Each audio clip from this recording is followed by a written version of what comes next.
to a certain place or time. The emotional connection we have with music means it has a powerful ability to evoke those memories. Now, psychologists at Macquarie University are researching the use of music as a treatment for neurological disorders like dementia. One aged care facility has put this into practice, studying the effect that music has on its residents. One chapter went along for a visit. As I walk home on a summer night, and stars in heaven are shining bright. It's a Thursday afternoon at this aged care facility in Sydney's north, and residents are being treated to a musical guest. Oh, very good. Let's see your elevator. Music is a big part of life at Baptist Care's Shalom Centre, and it's not just for recreation. The centre recently conducted a pilot study to evaluate the effect of music on 22 residents living with dementia. The program was called Connecting Through Music. 77-year-old Dino Basso was one of the participants. Born in Italy and the eldest of 5 children, Dino was the only member of his family to move to Australia. He met his future wife Angela in 1962. When we were young, it's just our lives were full of music. Yes, we were dancing, yes. At least once a week, sometimes twice or 3 times. Friday, Saturday and Sunday. Mainly to the RPA club, which was the Italian club in those days. And gradually he started to lose memory and words and common sense, you know. I had to watch him when he was mowing the lawns and he had to cut his fingers off once. Things like that, and it was very difficult. Then he started to take walks and get lost. And he was actually diagnosed in 2012. It's the most horrible thing, but what is so bad about dementia is that when they realise that they're losing their memory, they become so frustrated and angry and depressed and all sorts of emotions. It's just terrible to watch, you know. The musical experiment set out to explore how personal playlists could affect the mood and behaviour of people living with dementia. Family members selected music from different periods of their loved one's life, from childhood to more recent songs that were connected to a meaningful event. These were grouped into 2 playlists: slower songs that would potentially have a more calming effect, and up-tempo tracks that would excite them. Good morning, Dino. We'll listen to some music together. Dino was immediately moved.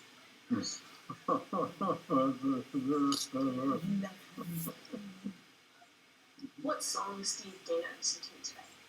He listened to some Italian songs, Santa Lucia, which set him off crying, I'm afraid.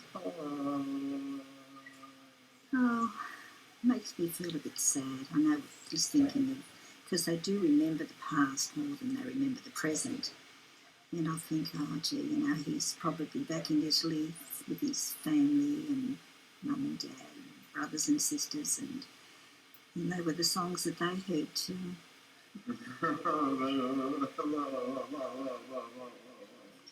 Emotional today. It's memories of home and childhood.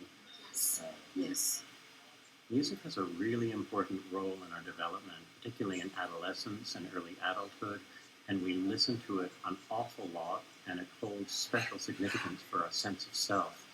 We hear it also verbatim many times over and over again, unlike many other types of experiences. So when we hear it, it sort of resuscitates those memories.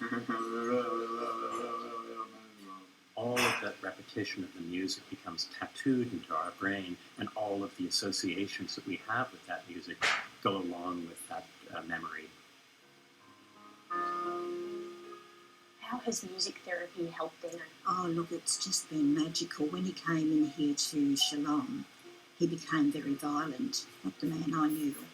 And the only way we could stop his violence was by turning on that CD there of Richard Clayderman's. He would immediately stop and listen, and next thing he'd close his eyes and go to sleep. He would associate that with me, because that was the sort of thing I would be playing all day at home, you know. And when he hears those, well, he thinks I'm freaking, you know.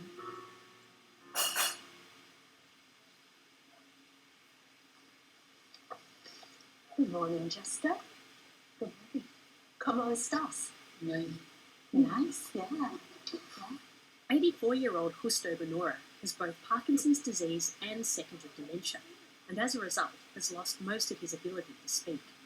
But music has helped him find his voice.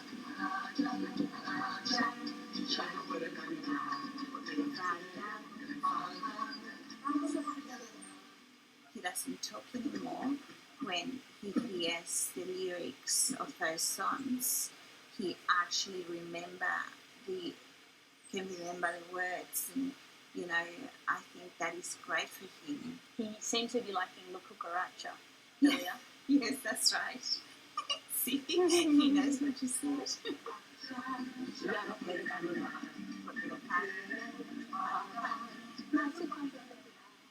I can see obviously that the music has an enormous impact on him when he's playing. But then if you turn the music off, like now, then he goes back to being very quiet. They begin to communicate. They can sing every word, song word, but then they also converse quite socially and positively afterwards. And that is beautiful to see. La Cucaracha, La Cucaracha. Da, da, da, da, da, da.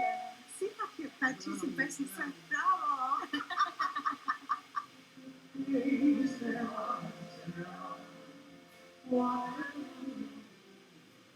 Now that the study is complete, Baptist Care hopes that music will continue to be a part of these residents' daily lives. The music just engages the memory and the emotions and the movement and the language and connects them back to the person who they were.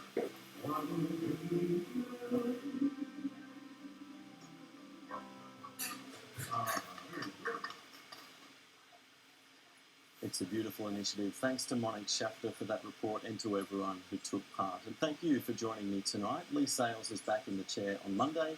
Have a great weekend. Goodbye.